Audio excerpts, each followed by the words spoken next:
to Safe Inside, brought to you by TheraTribe. I'm Jeremy Loomis, and these are my conversations with Sandra Fields, an LPC and certified clinical trauma treatment provider with over 35 years' experience helping people who have been through trauma.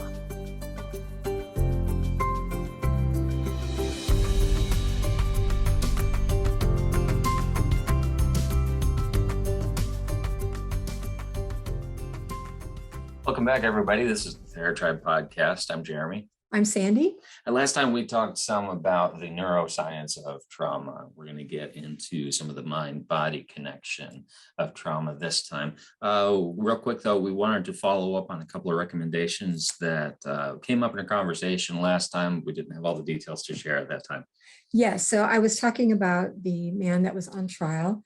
It's in a book called, in English, The Trial. In German, I'm going to butcher it, but it was Der Prozess. But it's by Franz Kafka. And then I mentioned the book Highly Sensitive Person, and that was written by Elaine, Aron, A-R-O-N. So if you were hanging out to find out what we were going to, those resources, here they are. So check those out. Yes. After you finish listening to this.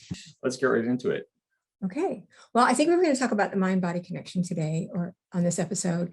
And I wanted to make sure that we saw it from a distinct perspective, that all along, actually, in every episode so far, we have talked about the connection between the mind and the body, because that's what trauma is all about, really. The reason for that is kind of unavoidable. It is definitely unavoidable. And I don't want us to repeat the same thing each episode. That's kind of boring. So today I want to talk about the actual mind-body connection and how it works, and then how trauma sort of impacts that, though I've been talking about that all along, and then maybe some ways that we can use our mind-body connection to feel better, or even to start moving towards healing in some ways.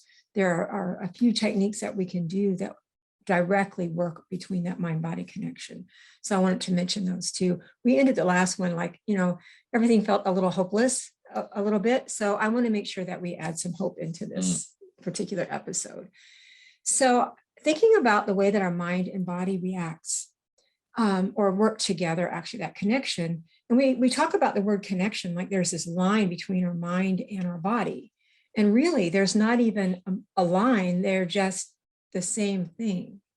Our brain is an organ that's part of our body, but we literally think with all of our cells and our tissue, right? We everything kind of informs everything else. It's a system. We are a system of systems, right? And so everything works together. And when we say mind-body connection, what we're really saying is there is no differentiation between the mind and the body. They are one and the same. They work in harmony together because they are together. It's kind of like the Force in Star Wars, in Rogue One, when Donnie Yen was kept going, I am one with the Force and the Force is in me, right? It's the same kind of thing. Thank you, Donnie Yen, for that. Thanks, man. Appreciate that. So there's some ways that we can see that. It's like when you are talking to someone and sitting next to them. So you and I, Jeremy, are sitting next to each other on this podcast. And so there are signals from our bodies that we're picking up, maybe unconsciously, we're not paying attention to it, but our brain is talking. If I were to get a little bit closer to you, it would feel uncomfortable for us both. For instance, if I just kind of leaned in, it would go, okay, that feels a little weird. Not that you're weird and not that I'm weird. Right. It's just that personal space. Sure. You don't generally do a podcast from the same chair. Right. Exactly. Right. And so that's part of our body talking through our brain. It's like, oh, let me step back. And so then my muscle goes, okay, I'm going to move back over this way, away a little bit and make that space between us larger. One of the ways that I used to do that with my clients in my therapy office, when I actually had a real office, it wasn't just online all the time, was usually the clients mostly sat on a love seat in my office and I sat on a chair, and I would literally get up and come over and sit next to them, not like next to them, but on the cushion, like to a two-person love seat. But that felt really weird because their body was sending signals. It was a lot of overwhelm and it was out of the ordinary. And so it was talking to their brain because it's one and the same. And you could watch them just kind of move out of the way, right? Not consciously, was it like, oh my gosh, it was just a subconscious movement. And we don't need to think that through. Our brain Mm. is already reacting because our body and our brain are one and the same, right?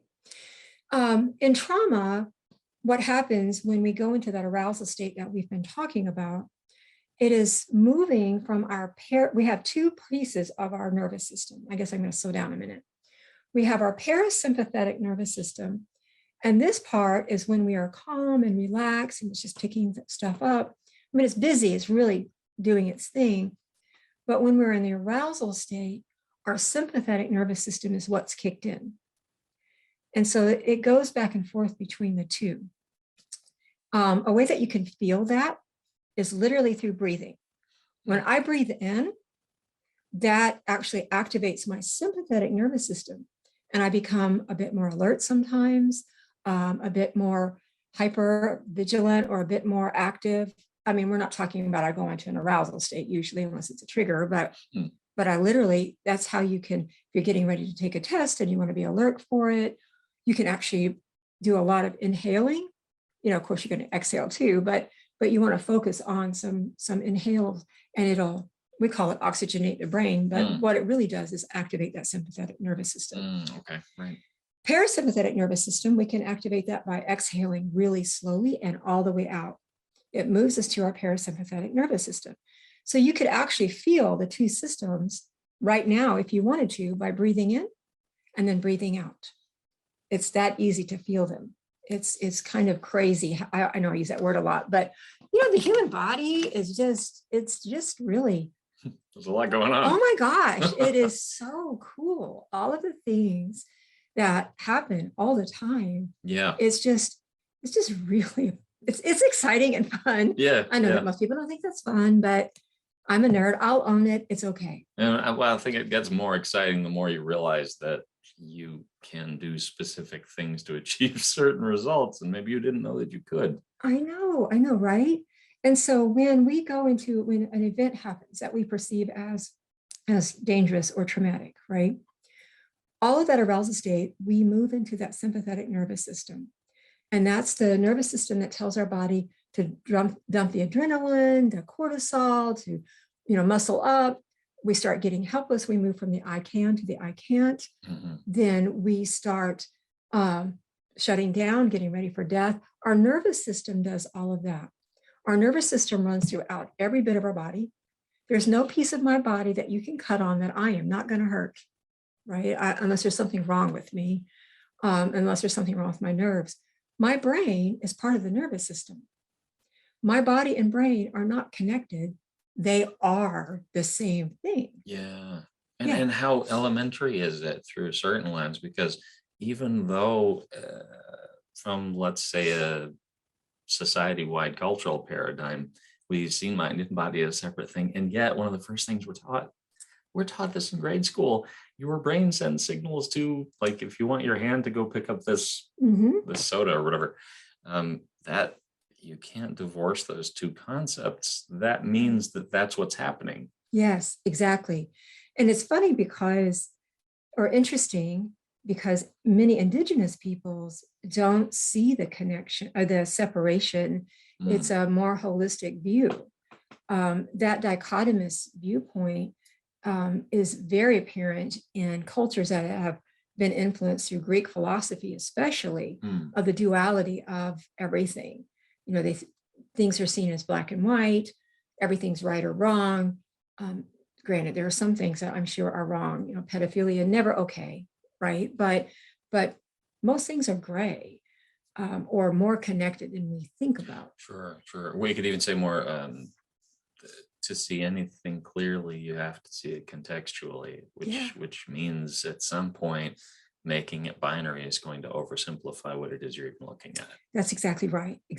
And so thinking about it in that bigger picture, in context, and recognizing that we are not dichotomous beings. We are holistic beings. I know that that's not like a real saying, but I like it. Holistic, right? Holistic, that. Yes, and that's who we are. And part of it is that mystery. Part of it is it's hard to have that inner awareness of a differentiation. I mean, we differentiate between our brain and our body, Because when we think, we think that we're thinking in our head. Oh, I didn't know we were going to get into this during this episode. Yeah, I so no surprise to most of you, I like philosophy and thinking around these things Yeah. and around our existence. Mhm. But doesn't it feel like you're thinking in your head? That's the point of reference we reach for, right? That's right. That's right. It's exactly what we do. Yeah. But that's just, it's a construct. Sure. It's literally a construct. As I'm sitting here and I put my hands together while I'm talking, I can still feel, and my brain is still going, put your hands together at the same time, right? And at the same time that I do that, I can feel how my hands feel together. I can feel my hands, we just went for a walk. So my hands are a little warm from the walk. It's warm out, thank goodness. I can feel, the smoothness of my fingers. I can feel that while I'm talking, because it's all part of the same system, right? So yeah. I just find it really cool. Oh, so do I. And I'm like actively restraining myself because there are things we could go into that deserve to be their whole entire episodes in and of themselves. Yes. Along that line of thought. Yeah, there's so many cool stuff about this stuff. Yeah, there is. The nature of, and this isn't fundamentally a podcast about the nature of consciousness. It is and it isn't, but we don't need to go down all the way down those like philosophical rabbit trails at the moment. Oh, but wouldn't that be fun? So, yeah. So there is that. But yeah, so thinking about trauma, and we move into that sympathetic nervous system. That means then that there are a lot of things that we actually can do to calm down. When we're anxious, for instance, and it's not even trauma, but we move into that and we start feeling our guts feeling a little butterflies in the stomach, or we're breathing a little bit. Some people get a tightness in their chest. Some people get a lump in their throat. Some of that is, most of that's always, that response is always going to be a conditioned response from what they've learned in the past. However, they're going to get these responses. When those happen, even if it's just anxiety and not actually trauma, we can actually use our biology to calm itself down, which is what's happening. Our brain is our biology, right? Our neurobiology. So there are things that we can do. If we know, for instance, that if we exhale, we move from the sympathetic nervous system to the parasympathetic nervous system, then we know that we can use that knowledge. So one of the things that I teach my clients, those with trauma and those with anxiety, is actually to get bubbles. The kids' bubbles like you had growing up, and taking the bubbles and blowing the biggest, baddest bubbles they possibly can over and over again, and watching the bubbles float away. It does a couple things. It's got that long controlled exhale over and over again. Their bodies will naturally inhale. You're not going to not breathe. You're going to continue breathing. You're not just going to stop breathing, right? So you're going to naturally inhale. You don't have to worry about it. But that long, slow exhale to make those bubbles moves you to that sympathetic nervous system. Bubbles are happy. I've yet, in all of the years I've done this, met anyone that found bubbles to be a trigger, which is good. One of these days, I'm sure it will happen. So far, not. Bubbles are happy, but they're also mindful because you're watching the bubbles. When bubbles float, think about what you do. You watch them. Have you ever walked by kids that are blowing bubbles? You stop and watch the bubbles. And so it becomes not only an exhale moving to the parasympathetic nervous system, it also becomes a mindfulness activity.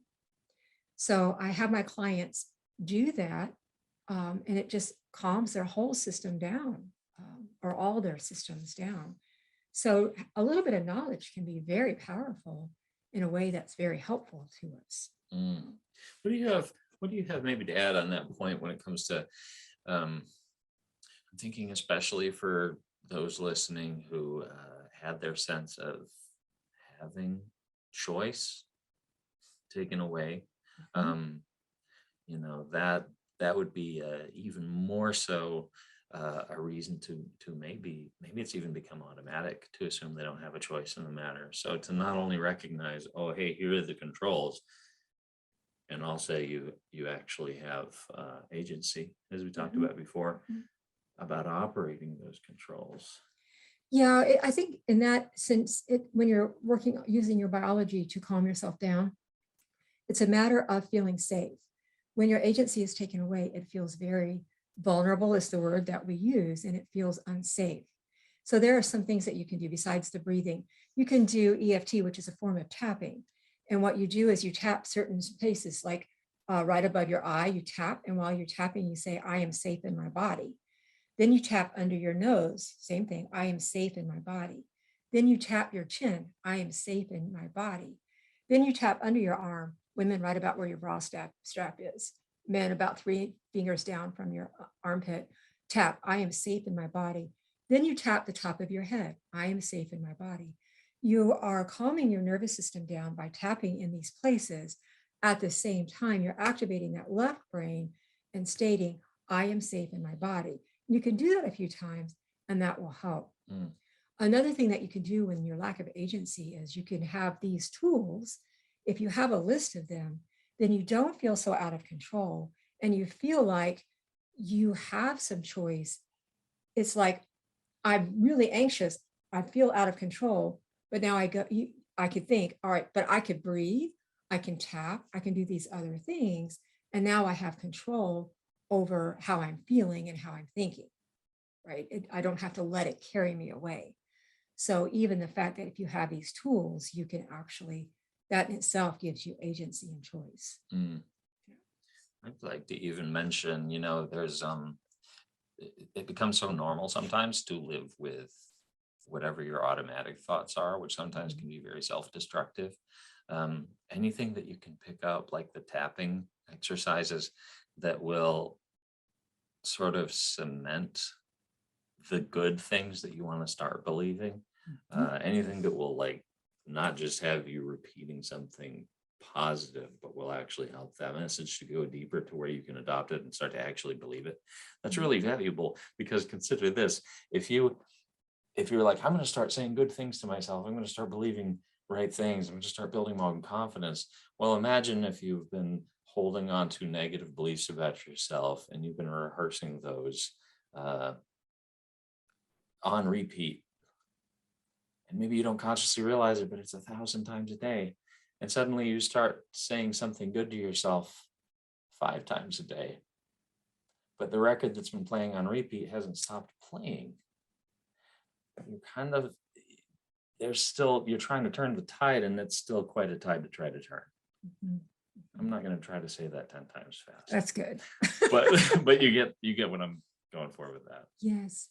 There is an app, it's actually a free app. It's called the Tapping Solution, and it'll step you through.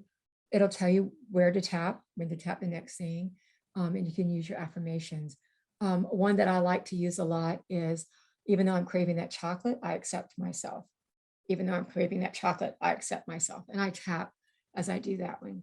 And that way I feel okay about my food cravings. At the same time, I can stay under control, and it doesn't go, I'm not overweight, but then I'm not underweight either. So it works really well.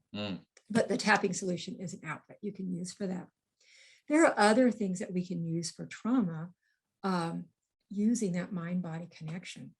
One, of course, would be somatic work. Somatic work is body work. It's a type of trauma treatment where you do the body work. If you remember some of the other episodes, and I talked about discharging that energy, somatic work does that. It works in a way that you bring up the trauma, and then you start discharging the energy, that fight or flight energy that you couldn't do at the time of the trauma. So it may be movement. Dance is a good somatic intervention, but a good somatic therapist can step you through different movements that will help you discharge that. If you want to see some of that in action, you can go onto YouTube, and Dr. Peter Levine has a couple examples of him doing that, helping a veteran with a tic is one of them. The guy got stuck in that time of trauma. If you remember, we talked about that a few episodes ago, that when trauma happens, we can get stuck in that time. He didn't discharge that energy. And so the tic was more him trying to hide from that explosion. And he kept going. That was the tic. He just pulled back like he was coming back from the explosion. And when they realized that and were able to discharge that energy, the tic went away. So you can watch Dr. Levine do that on YouTube. It's really a cool one. I don't know if this is going to be an analogy that'll reach everybody listening, but I'm sure that some will resonate with it. I remember being a teenager and playing an online game. It was the first Diablo game, and you could set a save state so that if you made a certain amount of progress, you could make sure that even if you die, you don't have to start back at the beginning of the dungeon. Yeah. Well, I remember making the mistake of saving right before opening a door where there was probably 100 trolls about to come after me. Oh, And so I had to be very quick to get myself out of immediate danger and then save again. But I had to do that probably 100 times because it Right. was a split second to make that change. So imagine you've set a save state Mm. right before you're about to die. Yeah. And imagine that with or without your control just keeps replaying. It's like you are locked in a moment that actually happened. Mhm. And as far as you're concerned, as far as your body's concerned, it's happening again for the first time. Yeah, exactly. And that just described trauma Yeah.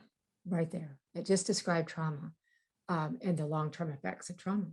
That was a good analogy. I think I don't Thank you. really play video games, so I got it. I got Yeah. it. So yeah. And if you're stuck in that, there are a few other things that you can do. EMDR is another treatment that works with that body-mind connection, so to speak. Most interventions are either body up, and what we mean by that is we use our biology to change the way we feel. So it may be breathing, the somatic work, those are body up. Most people think of therapy, they think of what we call top down. That would be talk therapy, cognitive behavioral therapy, narrative therapy. You're using that left brain, it's top down. EMDR is both bottom up and top down at the same time, is activating both alternately both hemispheres of the brain. So it's bottom up, top down, horizontal based as well. So it works pretty fast actually. And it's a type of treatment that you can do with your therapist, either in person or online. Either way, you can do EMDR that way. And another thing that you can do to help relieve the symptoms of that body, mind trauma, yoga. Yoga, Kaiwan, and Tai Chi are all really good for that movement to help move through that trauma that way. So usually with most of my clients, I see mostly complex trauma, which we will talk about later, the difference between simple and complex. One of the first things I do is we talk about a treatment plan that would include them doing yoga on their own, doing a lot of walking, which is a type of bilateral stimulation, somatic interventions, as well as EMDR, talk therapy, and several other things. I hit it every which way. Whatever works, we're going to do it all so that it works. So, yeah. Do you have any, as we're kind of wrapping up for this particular episode, what would you say to those who maybe thought about trying to start one of those things, but maybe feel, oh, I don't know, do I need to be in some certain level of physical fitness to even start these things? Yeah. So for EMDR, you need to see a therapist, but for yoga or walk, well, let's start with walking. Walking, you just walk. So as long as you are really able to walk, what it takes to go take a walk. Yeah, just as long as you're able to walk. And I don't want to definitely move into ableism. I know that some people cannot, but those who are able to walking, you just literally walk as fast as you want to, as good as it feels. It's literally the movement. Think about when people are upset, they might naturally pace. It's harnessing that on purpose and doing it ahead of time. Yoga is one of those things that feels a little intimidating, especially for people like me, because I've not ever done yoga for a long time. And, you can feel like, oh my goodness, I'm not going to be able to do it because that looks pretty, like you have to be pretty bendable, flexible, right? So, or it just, I don't know, didn't even know the poses. The thing about yoga though, practicing yoga, is the whole philosophy under it is you do what you and your body can do. That is the practice of yoga. So there is no beginner yoga and advanced yoga. It is literally you doing what is okay and acceptable with your body, because it's about learning how to accept you and your body and inhabiting your body as one. That's literally what yoga is. So don't be afraid to try yoga. There are a few beginning yoga. They call it, it's kind of he talks you through things a little bit on YouTube. They're free, is by Adrian. And you can go there and just YouTube search yoga for beginners, Adrian, and some good ones will come up. But it's the same moves that you would learn as an advanced, so-called advanced yogist. I don't know what you call those people that have been doing it for years. I do it for years. I just call myself a person. But it's the same moves. You just might be able to do it in a different way at that time than you do it at the beginning. That's it. That's the cool thing about yoga. It's for everyone. Just jump in there. Sounds like it might be worth checking out. Yes. Sounds like even philosophically, it's the kind of thing you could step into a room full of strangers and not expect judgment for being a beginner. That would be the opposite of yoga practice. Yes. Yeah, it is counterproductive accepted. to what everybody's there to accomplish. Yes, I would agree. So thanks for joining us this week. What are we stepping into next time? Well, I think that next time we're going to talk about mirror neurons next time. I think since we've been talking so much about the body and the trauma response, I think mirror neurons seem like a logical next step. And that sounds like a fun next step too. All right, join us for that. Yes, thank you.